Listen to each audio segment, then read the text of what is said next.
Salve Wanyambe. Selamat pagi saudara-saudari yang dikasihi Kristus. Mari kita mengawali hari baru dengan mendengarkan firman Tuhan yang diambil dari Injil Markus pasal 8 ayat 34 sampai 9 ayat 11. Tuhan bersamamu. Inilah Injil suci menurut Markus.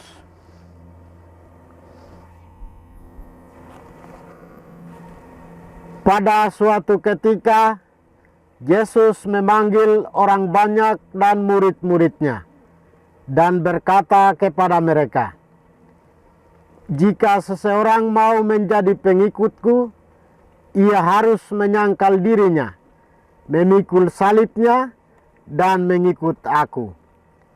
Karena siapa saja yang mau menyelamatkan nyawanya, ia akan kehilangan nyawanya. Tetapi siapa saja yang kehilangan nyawanya karena aku dan karena Injil, ia akan menyelamatkannya. Apa gunanya seorang memperoleh seluruh dunia, tetapi ia kehilangan nyawanya? Apakah yang dapat diberikannya sebagai ganti nyawanya? Sebab siapa saja yang malu karena aku dan karena perkataanku di tengah-tengah orang-orang yang tidak setia dan berdosa ini, Anak Manusia pun akan malu karena orang itu, apabila ia datang dalam kemuliaan Bapanya bersama dengan malaikat-malaikat kudus." Kata Yesus lagi kepada mereka, "Sesungguhnya aku berkata kepadamu, di antara orang yang hadir di sini ada yang tidak akan mati sebelum mereka melihat bahwa kerajaan Allah telah datang dengan kuasa." Demikianlah sabda Tuhan.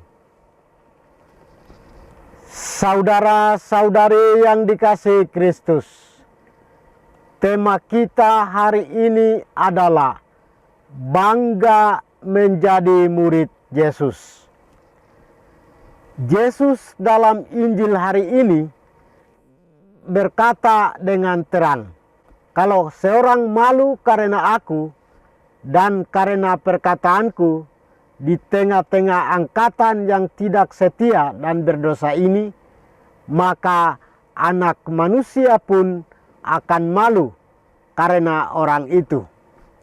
Mengapa kita malu menjadi orang Katolik atau orang Kristen?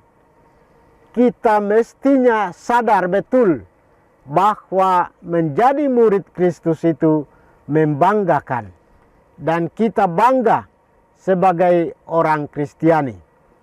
Kita bangga memiliki nama baptis yang mengungkapkan identitas Kristiani kita.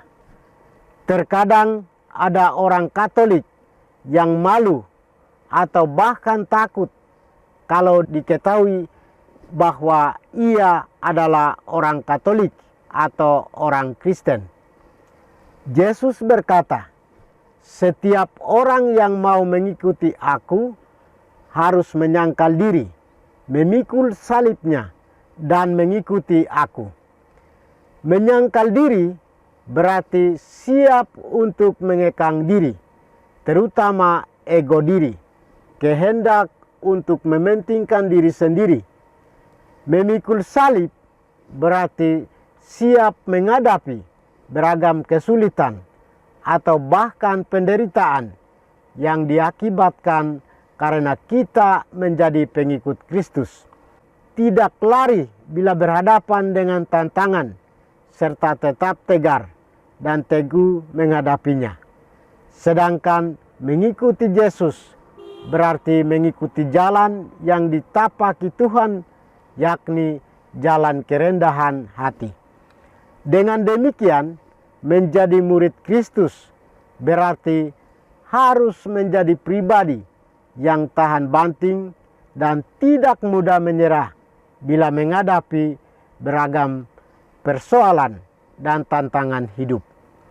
Semoga kita sungguh menjadi pribadi yang tegar dan teguh serta tahan banting sebagai murid-murid Kristus. Kita harus berani menyangkal diri, memikul salib, dan siap mengikuti Yesus dimanapun dan kapanpun. Saudara-saudari, hari ini telah menunjuk semangat Injil yang harus kita bangun, yaitu menyangkal diri, memikul salib, dan mengikuti Dia dalam semangat kasih dan pengorbanan. Bangga menjadi murid Kristus dan berusaha mengupayakan dalam gaya dan sikap hidup kita sehari-hari dan menjadi serta mengikuti undangan Tuhan bagi kita setiap hari. Tuhan memberkati kita. Marilah kita berdoa. Tuhan, pagi ini kembali kami naikkan syukur dan permohonan. Terima kasih sudah menjaga kami saat tidur maupun bangun. Terima kasih untuk udara sejuk dan segar pagi ini. Bukalah mata hati kami. Mampukan kami memandang kemurahan dan karya-Mu, serta memuji dan memuliakan-Mu melalui pekerjaan dan pelayanan kami hari ini. Bimbinglah kami selalu untuk menyadari kesalahan kami dan bertobat, sehingga kami sungguh rendah hati, mau membuka hati, dan siap menerima rahmat-Mu yang tinggal dalam hati kami. Kristus terang dunia, berkatilah keluarga kami. Jadikanlah kami alat kasih-Mu, dan pantaskanlah kami menjadi hamba-Mu yang setia. Demi Kristus Tuhan dan pengantara kami. Tuhan bersamamu, semoga kita sekalian, orang-orang yang kita kasih dan doakan, seluruh aktivitas kita hari ini, dilindungi, dibimbing, dan diberkati oleh berkat Allah yang Maha Kuasa. Dalam nama Bapa dan Putra dan Roh Kudus. Amin.